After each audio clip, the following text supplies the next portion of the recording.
May mga kabataan sa Luzon, Visayas at Mindanao na inaapak ang mga paa sa kagubatan. Naghahanap ng ipanlalaman sa kumakalam na tiyan.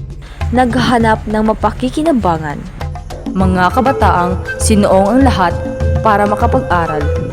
Mga kabataang patuloy na nakikibaka sa hamon ng edukasyon. Araw ng Lunes, ordinaryong araw ng mga mag-aaral ng Kayakay High School. Dito sa Barangay Kayakay, Bayan ng Alicia, Lalawigan ng Bohol.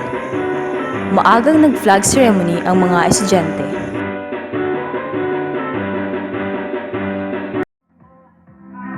Sumayaw ng wellness,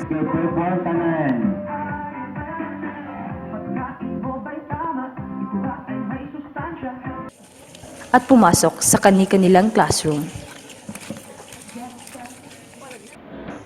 Nakatutuwang isipin at pagmasdan ang mga kabataang handang suungin ng lahat para makamtan ang hinahangad na karunungan.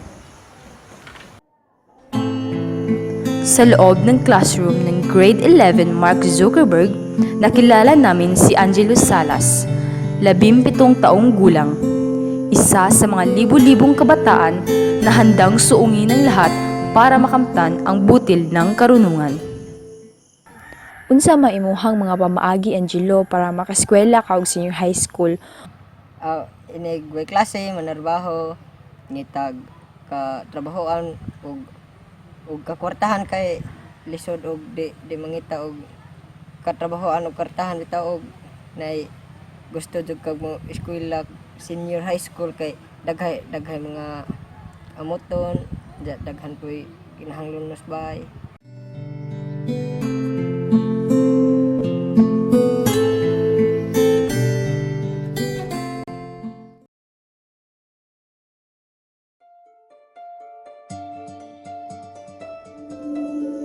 Araw ng Sabado, walang pasok. Kaya naman, napagdesisyonan namin puntahan si Angelo sa kanilang tahanan.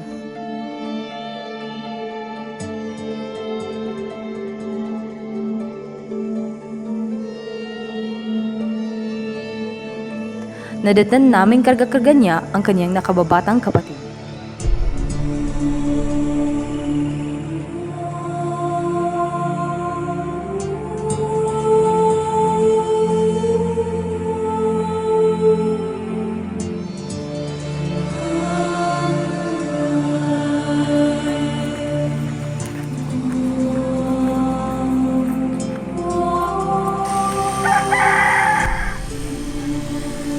Pumunta si Angelo sa basketball court upang isilid sa sako ang palay.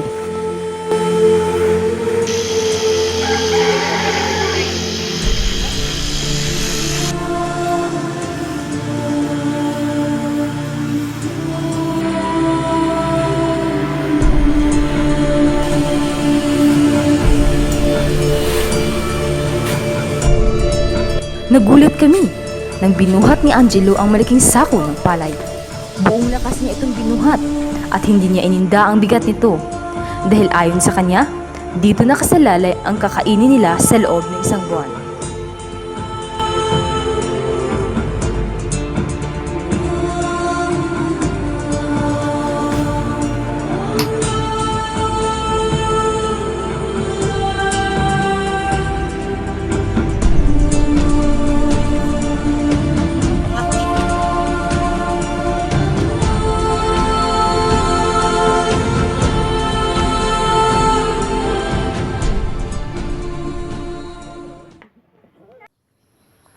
Matapos maihatid ni Angelo ang sako ng palay sa kanilang bahay, agad siyang nagbihis. Hindi ko lubos maisip kung saan siya pupunta. Kaya naman, sinundan namin siya.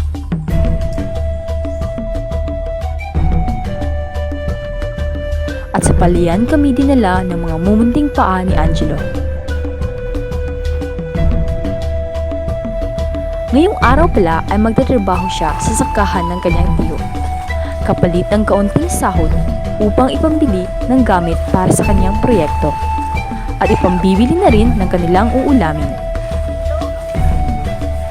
Sa biyaya ng kalikasan, nakasandal ang mga katulad ni Angelo.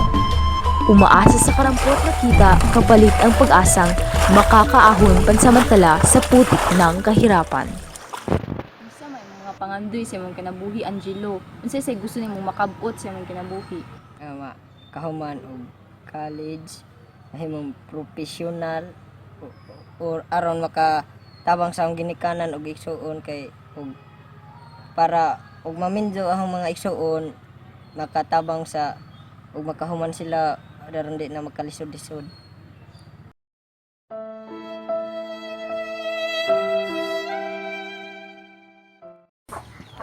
Unsa may mga pangandoy para ni Angelo ten sa may mga gusto nga makabot niya sa siyang kinabuhi? Gusto ko makahuman sa eskwela. Bisag pobre mi nga maabot ang mga pangandoy bahalag baon. Marami sa mga kabataang Pilipino ang gustong matuto. Ngunit, iilan lamang sa mga kabataang ito ang may sapat na pera upang matustusan ang pag-aaral. At isa sa mga kabataang ito ay si Angelo, na nabigyan ng pagkakataon na maging agak, na maging bahagi sa tugon sa hamon ng edukasyon. Isa sa maraming tugon sa hamon ng edukasyon na bigyan ng sapat at kalidad na karunungan, ang lahat ay ang tinatawag na agak o amuma, giya, alayon sa kalampusan. Ito ay ayon sa inilabas na Division Memorandum bilang 170 Series of 2016 sa Division of Bohol. Sa Judea ang agak, sir? Agak means amuma, giya, alayon para sa kaugmaon. It's a program of the Department of Education nga gitawag na siya intervention program para sa mga batang nanginahanglan og tabang. This is an initiative of the Division of Bohol. Ang teacher kada teacher na gitawag og agak scholar.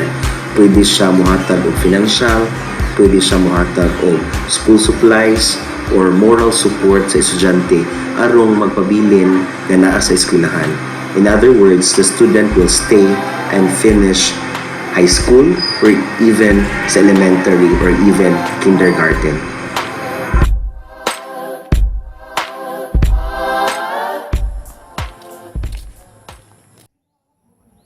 Unsa may imong mensahe ni Sir Mont Angelo nga iyaha manggang giagak?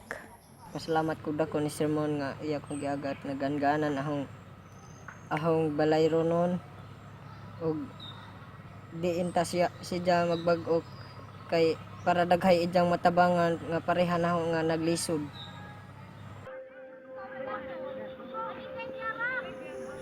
Sa mundong hinahamon ang iyong katatagan.